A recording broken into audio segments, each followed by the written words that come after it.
शानदार न्यूज बुलेटिनमध्ये आपले सर्वांचे मनपूर्वक स्वागत।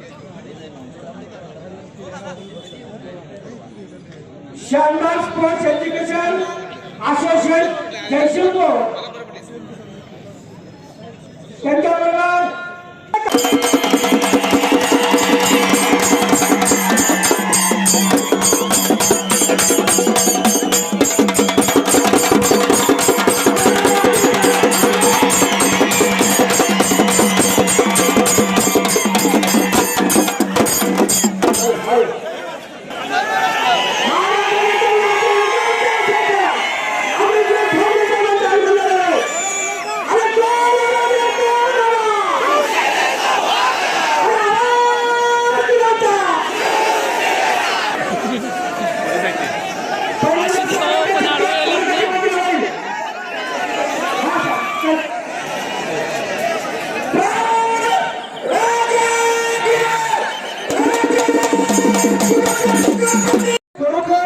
माझं मन भरून आलेलं आहे की आपण एवढ्या मोठ्या संख्येने समर्थ आहात, तिथे छतावर पण उभे आहेत, खिडक्यांमध्ये आहेत, सगळीकडे आहेत, सगळीकडेच मला तुमचं प्रेम आणि आशीर्वाद द्यायला एवढे तुम्ही मोठ्या संख्येने आज माझ्याकडे इथे आलेला आहात। धन्यवाद, खरोखर मी आपले आभार मानतो। कारण मी कोकणापासून निघाल्यानंतर आंबोलीत असेल, आजऱ्यात असेल, कोल्हापूरमध्ये असेल, मोठी स्वागत होतं। सगळीकडे आपण येऊन मला प्रेम आणि आशीर्वाद देत आहात आणि ह्याचा अर्थ एकच आहे की महाराष्ट्रात गद्दारांना माफी नाही, क्षमा नाही।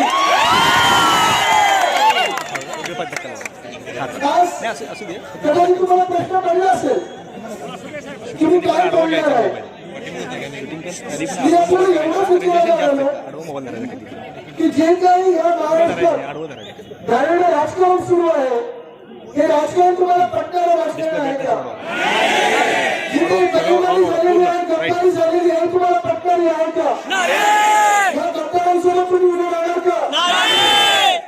कारण गेले 1 महिना मी बघत आहे महाराष्ट्रात असं राजकारण सुरू आहे की हा देश हादरून गेलेला आहे की हे गटगटाचं राजकारण काय चाललंय। ही गद्दारी कोणाला पटणारी नाही, खरोखर पटणारी नाही। आज आम्ही मतदारसंघामध्ये आलोय, खासदार असतील, आमदार असतील, जिथे गद्दारी केलेली आहे ही तुम्हाला तरी पटणारी आहे का? म्हणजे मला दुःख या गोष्टीचं वाटतं की जिथे येत असताना मला काही असे गेल्या 2.5 वर्षाचे अनेक क्षण आठवत आहेत, काही सोबत आम्ही फिरलेलो आहे। इथे येताना देखील मला शाहू तलावाच्या अनेक अशा गोष्टी आठवत आहेत जिथे उतरलो आम्ही, खासदारांना मी माझा मित्र समजलो, त्यांच्यासोबत आणि मला दुःख या गोष्टीचं होतं त्यांनी बोट दाखवलं तिथे मी फंड दिलेला आहे। 2.5-3 कोटी इथे, 2 कोटी तिथे, सगळीकडे मंदिरांसाठी असेल, तलावांसाठी असेल, उद्यानांसाठी असेल, जिथे जिथे या लोकांनी फंड मागितला तिथे मी दिलेला होता।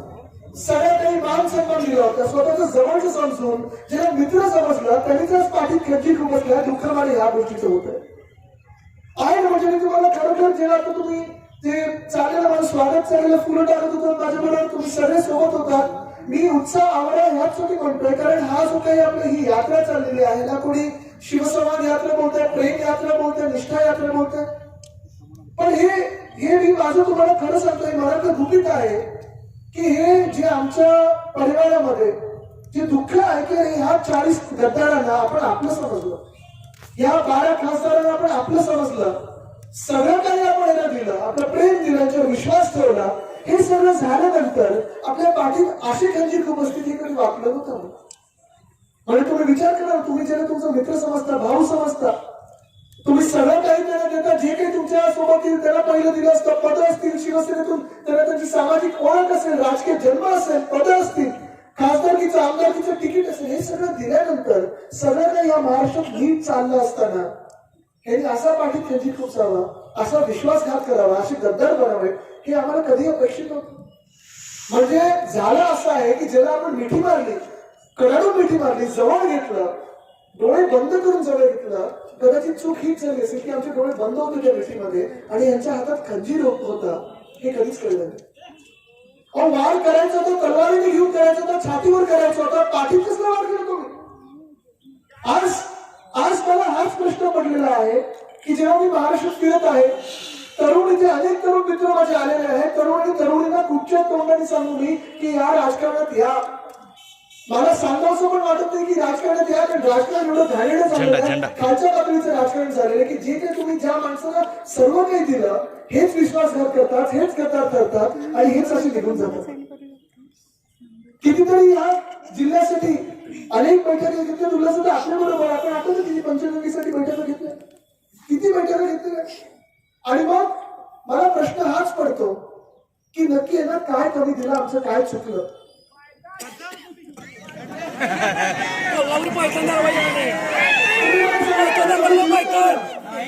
काय कमी दिलं,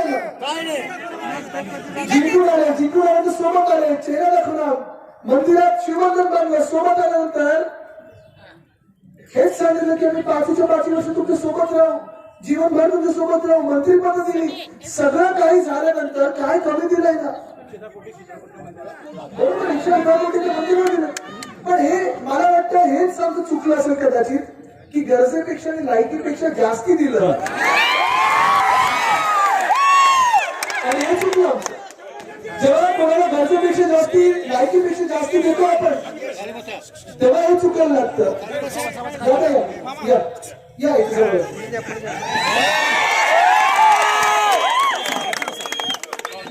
धन्यवाद. समजलं.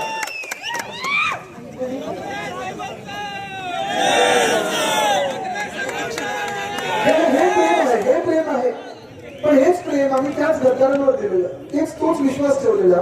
पण कदाचित चूक ही झाली असेल, थांबा कमी घेतो सगळ्यांचे मुख्य, हीच चूक आमच्याकडून झाली असेल की आम्ही यांच्यावर एवढा विश्वास ठेवला, एवढं प्रेम दिलं, एवढं सगळं काही दिलं की जास्ती दिल्यामुळे त्यांना अपचन झालं असेल आणि हाजमोला खायला हे पलीकडे गेले असते, हाजमोला खायला पलीकडे गेले असते. पण मी हा विचार सतत माझ्या मनामध्ये आता पण मी गाडीत ज्या मिनिटात मला शांतपणे विचार करायला एक काही क्षण मिळतात तेव्हा विचार करतो हे जे काही वैभव आहे, हे जे काही प्रेम आहे आपल्या आजूबाजूला, जे ऐश्वर्य आहे हे तुम्ही बघितलं नसेल, बघितलं तर होतं, त्यांना जाणवलं नसेल, तुम्ही प्रेम दिलं नव्हतं ना, दिलं की नाही, विश्वास ठेवला की नाही त्यांच्यावर, मतदान केलं की नाही त्यांच्यासाठी, प्रचार केला की नाही, त्यांच्या विजयमाळात होतात की नाही, होतात ना. मग काय कमी दिलं आपण, काय कमी तुम्ही दिलं त्यांना. मला वाटतं कदाचित असं पण असू शकतं कारण जे तिथे बंडखोर नाही गद्दार म्हणून लिहिलेले आहेत, जे 12 खासदार गद्दार झाले, 40 आमदार गद्दार झाले, त्यांचे 2 गट आहेत. लक्षात घ्या मी जे काही बोलतोय ते आज तुम्हाला चित्र या राज्यात दिसतंय, देशात दिसतंय. त्यांचे 2 गट आहेत.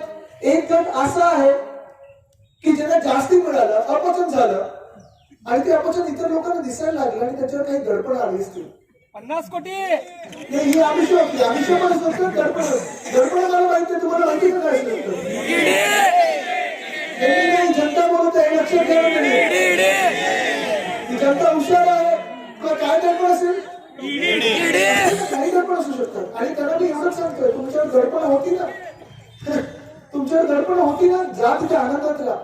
दुसरा गट असा पण आहे ज्यांना फसवून दिलेलं आहे, त्यांना आमिष दाखवून दिलेलं आहे. काही लोकांनी सांगितलं उद्धव साहेब आपल्या सोबत आहेत, आदित्य आपल्या सोबत आहे, शिवसेना आपल्या सोबत आहे. ज्यांच्यावर गडबड होती, जे स्वतःच्या मनाने तिथे गेलेले आहेत, जे तिथे पळून गेलेले आहेत, गद्दार खुशी झालेले आहेत, मी त्यांना आज तुमच्या साक्षीने एवढंच सांगू इच्छितो की तुम्ही झालात ना गद्दार, आनंदात राहा. तुम्ही गद्दारच असणार आहे, पण तिथे गेल्यात आनंदात राहा, सुखी राहा. लख लागू तुमचं, तुम्हाला काही आम्ही म्हणणार नाही, आमचा राग नाही म्हणत. पण मी त्यांना एक सांगतो, तुम्हाला तिथे राहायचं असेल, तिकडचं म्हणून राहायचं असेल तर आमदारकी आणि खासदारकीचा राजीनामा द्या आणि निवडणूक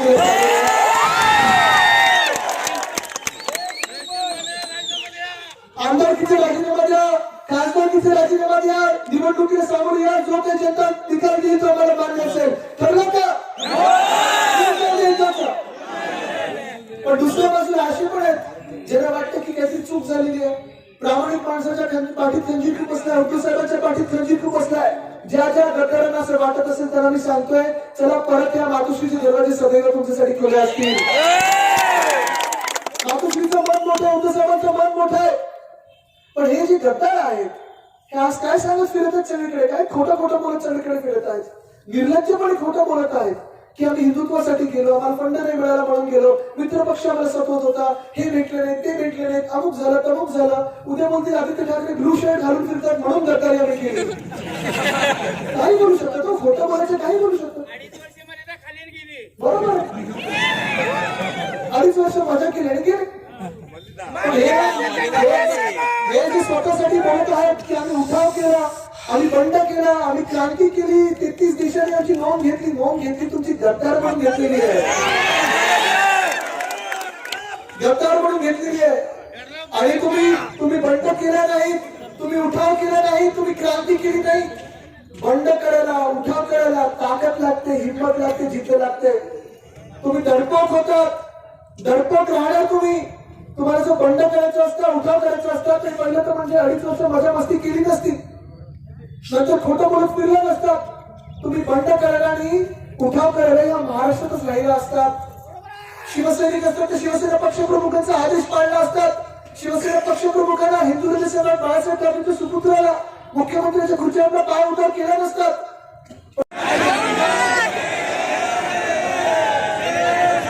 मला लाज वाटत होती त्या दिवसांमध्ये, मला स्वतःला लाज वाटत होती. हे स्वतःला शिवसैनिक म्हणून सगळीकडे घोषित करून घेत होते. मला लाज या गोष्टीची वाटत होती. तेच बघायला गुवाहाटीला पाठवणार नव्हतं तुम्ही, तर विधानभवनात जायला नाही पडत. पण तुम्हाला सांगतो मी, मला लाज या गोष्टीची वाटत होती की टीव्हीवर 2 चित्र समोर येत होती. एका बाजूला आसाममध्ये एक महापूर आलेला होता आणि पुराची परिस्थिती तुम्हाला माहिती कशी, तिथे नवीन नाहीये. पण जेव्हा तिथे पूर आलेला होता, तिथे एका बाजूला तुम्ही होते लाखो लोक बेघर झालेले, खायला अन्न नव्हतं, घालायला वस्त्र नव्हतं. आणि दुसऱ्या बाजूला दुसरे चित्र जे प्रेसमध्ये येत होते ते आपले टी शर्ट आणि ट्रॅक पॅन्ट मध्ये मजा मस्ती करत सगळीकडे फिरत होते. हे निर्लज्ज लोक. का तर तिथे मतदान नाही येत ना, म्हणून आम्हाला मदत करायची नाहीये. गद्दार झाले, हे गद्दारच राहणार आणि गद्दार म्हणून सगळीकडे फिरणार. तिथून कुठे आले हे लोक? गोव्यात आले. गोव्यात बघितलं का कसे टेबलावर नाचत होते तुम्ही, कसे टेबलवर नाचून आले, हातवारे करून आले. ह्या लोकांना तुम्ही नेते म्हणून घेणार आहात का? समजा या लोकांना तुमचं लोकप्रतिनिधी म्हणून समजणार आहात का? राज्याचं नेतृत्व करू शकतात का? या राज्यात तुम्ही बघा, 2 लोकांचा जम्बो कॅबिनेट आलेला आहे, 2 लोकांचं मोठं कॅबिनेट आहे. 33वा दिवस आहे, आज 3रा माणसाला सापडलेला नाहीये. गद्दार आहे ती गद्दार. विदर्भामध्ये, मराठवाड्यामध्ये अतिवृष्टी झालेली आहे, काही ठिकाणी पूर आलेला आहे. पण हे लोक दिल्लीला जातात परत येतात, दिल्लीला जातात परत येतात, पण यांचं सरकार काही पुढे जात नाही. एका महिन्यात 7 वेळा गेलाय. पण तुम्ही लिहून घ्या, 3ऱ्या माणसाला सापडणार नाही, कारण हे सरकार बेईमानी आहे, गद्दारांचं सरकार आहे, बेकायदेशीर सरकार आहे, घट्टबाळ सरकार आहे. आणि हे सरकार कोसळणार म्हणजे कोसळणारच. गद्दारांना क्षमा नाही, गद्दारांना माफी नाही. गद्दारांचा असतो. तुम्ही किती स्वतःला बंडखोर बोला, उठाव केला बोला, तुमच्या माथ्यावर गद्दारीचं शिक्का आहे, तसं तुम्ही सगळीकडे फिरत राहणार. आज या महाराष्ट्रामध्ये जे वातावरण झालेलं आहे, एवढं गढूळ वातावरण झालेलं आहे. तुम्ही बघा, गेल्या 2.5 वर्षामध्ये उद्धव साहेबांनी या महाराष्ट्रामध्ये 6.5 लाख कोटीची गुंतवणूक आणली, उद्योग आणले, नोकऱ्या उपलब्ध करून देत होतो आपण. सगळीकडे सुरळीत चाललेला, कुठे काही वाद नव्हता, भाषामध्ये वाद नव्हता, जिल्ह्यांमध्ये नाही, ना प्रांतांमध्ये, ना धर्मामध्ये, ना कुठच्याही जातीमध्ये वाद होता. कदाचित हेच त्यांच्या पोटात दुखत होतं या गद्दारांचा, की महाराष्ट्रात वाद निर्माण कशी नाही झाले, महाराष्ट्रात दंगली कशी नाही झाली, महाराष्ट्रात कुठे लोक भांडत कशी नाहीत, महाराष्ट्र पुढे कसं चाललंय, हे पोट दुखणं त्यांचं होतं. आणि काल परवाकडे बघा तुम्ही, राज्यपाल महोदय काय बोलले, तुम्हाला मी सांगतो, मी अनेक वर्ष वेगळ्या वेगळ्या राज्यपालांना भेटून आलेलो आहे. डॉक्टर PC अलेक्झांडर असतील, मोहम्मद फजल साहेब असतील, शंकर नारायण साहेब असतील, आताचे विद्यासागर राव साहेब असतील. कधी मी एवढा राजकीय राज्यपाल बघितला नाही आपल्याला. पण हे सगळ्यांनी ऐकून झालेलं आहे. आणि आता काल परवाकडे काय बोलले, मुंबईत आणि ठाण्यात, म्हणजे तुम्ही लक्षात घ्या, जिथे जिथे निवडणूक होऊ लागलेल्या आहेत तिथे हिंदूंमध्ये फूट पाडायची, मराठी माणसाला बाजूला करायचं, शिवसेनेला तोडायचा प्रयत्न करायचा आणि असं यांचं राजकारण पुढे न्यायचं. त्यांच्या आधीच यायला विचारलेलं आहे. पण यांच्या मनात हेच आहे की महाराष्ट्र पुढे जाऊ द्यायचं नाही, महाराष्ट्राला एकजूट येऊ द्यायचं नाही, महाराष्ट्राच्या जनतेचा विकास होऊ द्यायचा नाही. आणि हे दुःख हे माझ्या मनात आहे. की कुठे ना कुठेतरी चांगलं सरकार चाललेलं 2.5 वर्ष आपण कोविडचा काळ कसा हाताळला आपल्याला आठवत आहे, आपण कामं कशी केली आठवत आहे. 2 वर्ष उद्धव साहेबांची जी काही कामगिरी आहे टॉप 5 मध्ये उद्धव साहेब येत होते आणि यांच्या पोटात हे दुखणं होतं. पण आज ही काही शिवसेनेसोबतच गद्दारी झाली नाही. ही गद्दारी नुसतं माझ्याकडे उद्धव साहेबांसोबत झालेली नाहीये. ही गद्दारी नुसतं मतदारांसोबत झालेली नाहीये. ही गद्दारी माणुसकीच्या सोबत गद्दारी झालेली आहे. कारण तुम्ही विचार करा, मी तुम्हाला 1-2 प्रसंग सांगतो, मी जास्ती वेळ घेणार नाही. पावसाला पण सांगतो थोडी कृपा कर, थोडं वेळ थांब. तुझा पावसाचा प्रेम असू दे, असंच वर्ष होतं. आणि त्याच आठवड्यात एक नाही तर उद्धव साहेबांचे 2 ऑपरेशन झाले. इथे अनेक लोकांचे ऑपरेशन झाले असतील. तुम्ही ऑपरेशन थिएटर बघितलेलं आहे. कसं जेवढं दडपण असतं तिथे जाणं एक वेगळं वातावरण असतं. ऑपरेशन थिएटर न्यावं, पण जेव्हा दाताच्या डॉक्टरकडे जातो किंवा आता कोविडची लस पण जेव्हा घ्यायला गेलो, आपल्याला मनात भीती असते की दुखणार की नाही. तुम्ही विचार करा, त्या दुसऱ्या ऑपरेशन नंतर उद्धव साहेबांची हालचाली थोड्या बंद झालेल्या होत्या. बोटं हलत नव्हती, जास्ती काही फिरू शकत नव्हते. हॉस्पिटलच्या बेडमधून साधारण 1.5 महिना ते हलू शकत नव्हते. ही अशी परिस्थिती होती. म्हणजे मी जेव्हा घरी गेलो परत त्या परिषदेवरनं मुंबईत आल्यानंतर मला पण धक्का बसणार की हे काय झालं. दुसरं ऑपरेशन हे इमर्जन्सीचं ऑपरेशन होतं. तरी देखील उद्धव साहेबांनी ज्यांनी त्यांना फोन केले, व्हॉट्सअप केले, मंत्रिमंडळाच्या बैठका VC-वर केल्या. कोविड वाढत असताना ते हॉस्पिटलच्या बेडमध्ये गुंगीतून त्या ऑपरेशनच्या बाहेर न पडत असताना देखील त्यांनी विचारलं, मी महाराष्ट्रात फिरू शकेन की नाही, मी माझ्या लोकांना भेटू शकणार की नाही. हा त्यांचा पहिला प्रश्न होता.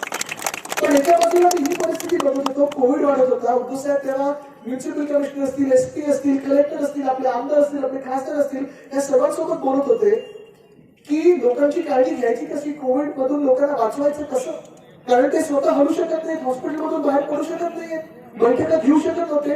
तरी देखील फोनवर त्यांचं बोलणं चालू होतं. काय झालं, कोण सोबत होतोय, खासदार कोण सोबत होते, मी मुख्यमंत्री बनेन की नाही, मला कधी मुख्यमंत्री बनवतील, हे यांच्या मनात ही कीड वळवत होती.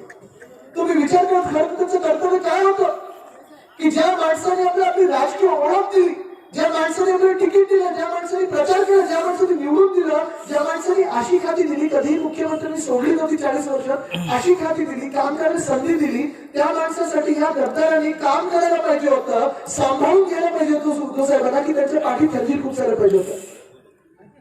ही विचार करण्यासाठी गोष्ट, ही वृत्ती तुम्ही लक्षात घ्या कशी आहे. कारण तुम्ही विचार करा, जी गद्दार 40 गद्दार आमदार आणि जे 12 गद्दार खासदार हे त्या माणसाचे होऊ शकले नाही, ज्यांनी सगळं काही त्या लोकांना दिलं, हे तुमचे तरी होणार का.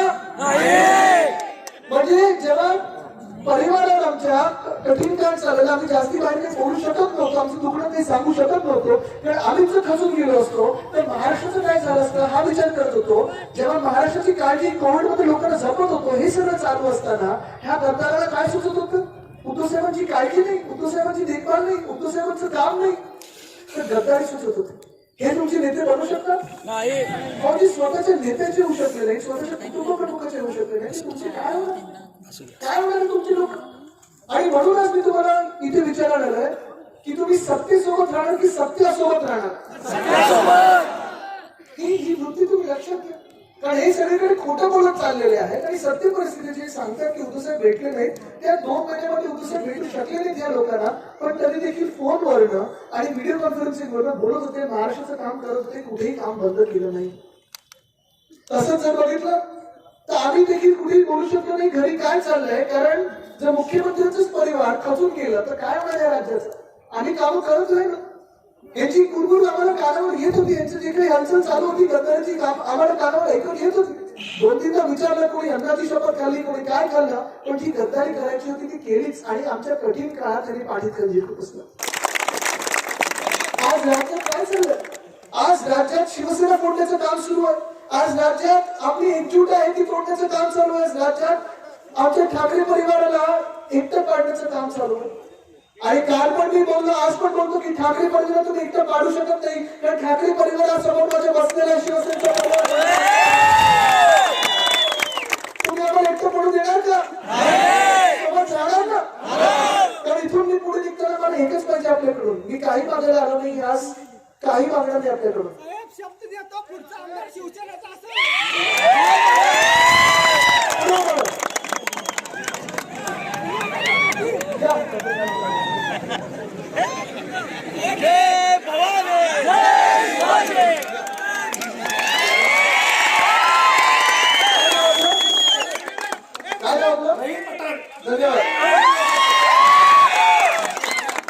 हे जे प्रेम आहे ना मला तुमच्याकडून पाहिजे. जर तुम्ही मला प्रेम आणि आशीर्वाद देणार असाल, तुम्ही जर मला सांगणार असाल की उत्तर साहेबांनी तुम्हाला एकटं पडू देणार नाही, तर मला दोन्ही हात वरती करून तुमचे आशीर्वाद आणि प्रेम द्या. हेच प्रेम घ्यायला मी इथे आलेलो आहे. तुमचं हे जर प्रेम भरभरून मिळालं तर कोणी आपल्याला एकटं पाडू शकत नाही. बदलायचं आणि चांगल्या लोकांना स्थान निर्माण करून द्यायचं म्हणजे द्यायचं. धन्यवाद. जय हिंद. जय महाराष्ट्र.